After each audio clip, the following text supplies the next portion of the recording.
এখন বাইক বা স্কুটি সকলের ঘরেই রয়েছে। এদিক সেদিক যাওয়ার জন্য হোক বা অফিস কাছারিতে বাইক বা স্কুটি খুবই দরকার। আর যাদের কাছে নেই তাদের ভরসা অ্যাপ বাইক। খুব তাড়াতাড়ি এই বাইকগুলি গন্তব্যে পৌঁছে দেয়, কিন্তু অনেকেই বাইকের পিছনে বসার কায়দা সঠিকভাবে জানে না।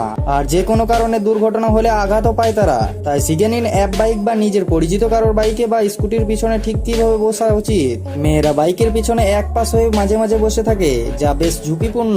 অ্যাপ বাইকারের স্পর্শ যাতে না লাগে অনেকেই ব্যাগ মাঝখানে রাখেন, এমনকি পার্স ও মোবাইলও হাতে রাখেন, কিন্তু এগুলোর কোনোটাই ঠিক নয়। তাহলে মেয়েদের কিভাবে বসা উচিত জেনে নিন। বাইকের পিছনে সবসময় দুটি পা দুপাশে দিয়ে বসা উচিত। এতে বাইক চালকের যেমন চালাতে সুবিধা হবে আর আপনিও সুরক্ষিত থাকবেন। বাইকের পিছনে বসার সময় শাড়ি বা গাউন অথবা টাইট কোনো পোশাক পরবেন না। সালোয়ার, জিন্স কুর্তি বা জিন্স টপ এই ধরনের পোশাক পরা উচিত। হেলমেট সবসময় অবশ্যই পরে থাকবেন। হাতে মোবাইল পার্স রাখা যাবে না। ব্যাগ ভালোভাবে ঝুলিয়ে রাখতে হবে। ব্যাকপ্যাক হলে ভালো হয়। এরকম ইনফরমেটিভ ভিডিও পেতে আমাদের চ্যানেলটিকে সাবস্ক্রাইব করুন।